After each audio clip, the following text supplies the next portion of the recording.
Jesús de Nazaret, además de ser el profeta más reconocido y aceptado de la historia, es probablemente uno de los más grandes enigmas que pueden existir.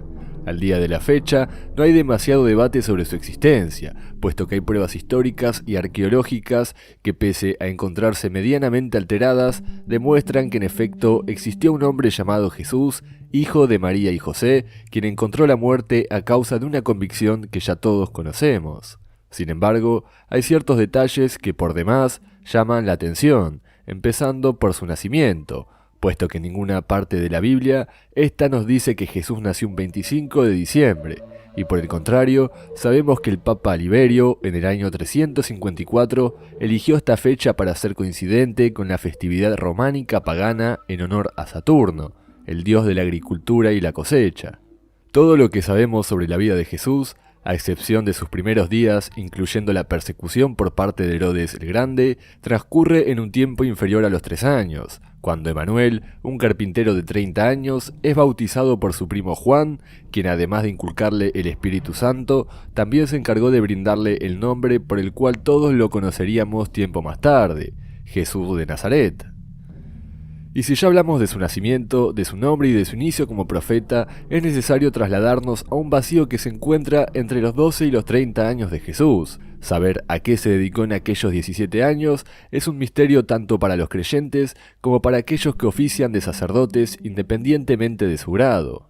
Sin embargo, hay certezas que son ampliamente comprobables, como el hecho de que Jesús no solo se dedicó a la carpintería, sino que estudió durante prácticamente toda su vida las Sagradas Escrituras.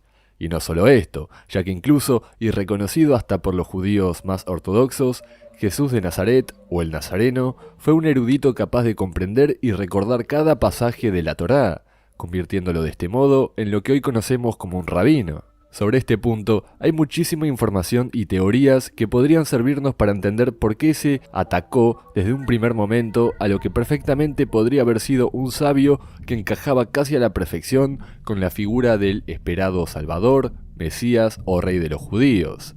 Y no es para nada difícil suponer que al no haberse presentado de la manera en que uno lo esperaba, los atributos del tipo endemoniado, loco y blasfemo no se harían esperar.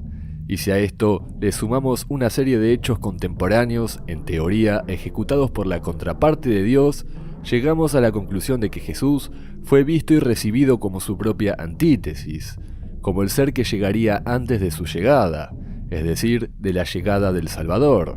Por muy bizarro, descabellado o irónico que esto pueda sonarles, la Biblia y la historia nos demuestra que sucedió de esta manera.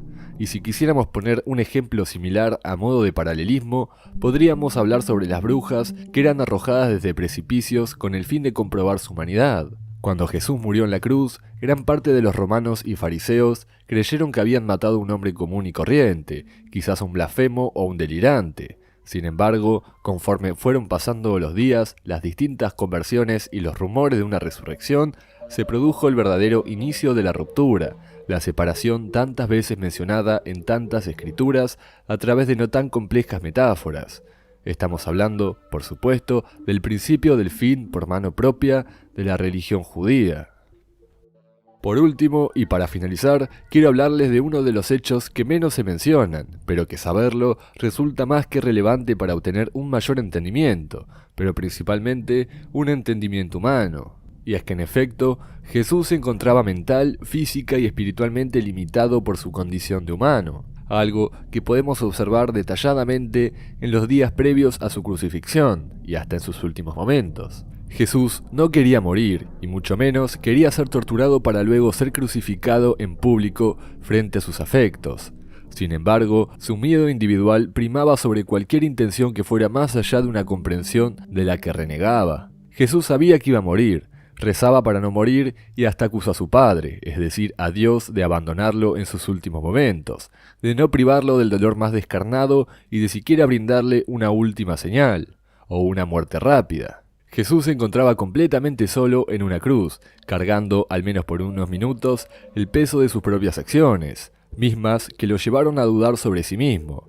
Pero contrario a todo lo que podríamos pensar y contrario a todo lo que dicen los defensores de los preceptos más sagrados y las más aceptadas teorías, Esta fue la última prueba que debió sortear para ascender a los cielos.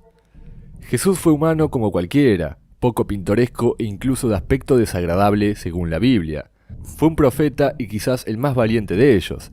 Sin embargo, no estaba privado de los sentimientos más mundanos que todos conocemos y sufrimos a diario: la ira, la tentación, la pereza y la negación o falta de fe. El solo hecho de que haya tropezado con todos estos denominados pecados nos habla de una división teísta que puede aplicarse de manera filosófica para que todos puedan vivir a su manera bajo un amplio margen de entendimiento, ya sea individual o en absoluta comunión. Hasta acá llegamos con el video de hoy, un formato nuevo o algo así que me voy a dedicar más seguido porque me parece un abanico de posibilidades mucho más entretenido que lo que vengo haciendo hace como 8 meses. Si te interesa seguir viendo datos y curiosidades sobre distintas figuras, hechos y cosas en general, déjame un comentario justamente en la caja de comentarios, suscríbete o haz lo que quieras. Nos vemos más tarde. Hasta luego.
Severed.